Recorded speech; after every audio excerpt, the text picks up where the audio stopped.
Бәріне сәлем, бүгін қытырлақ баклажандар қосылған салат жасап көрсетемін. Ол үшін бір баклажанды жуып, қабығын аршып, видеода көрсетілгендей турап аламыз.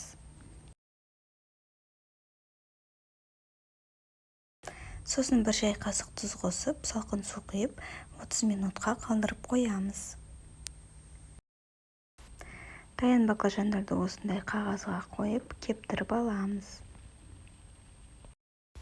Кепкен баклажандарды крахмалға аунатып, қызып тұрған майға қуырамыз.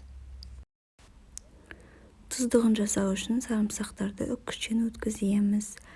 Егер соус ащы болғанын қаласаңыз, сарымсақты көбірек қосуға болады. Негізі 2 зубчик сарымсақ жарайды. Сосын майонез қосып, бір қасықтай соус қосып, араластырамыз.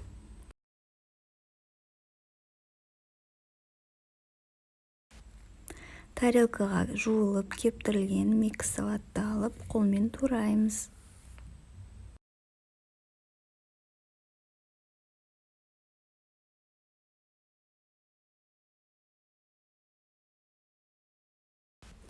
Микс салаттың үстіне ортасынан кесіп, черри қызанақтарын саламыз.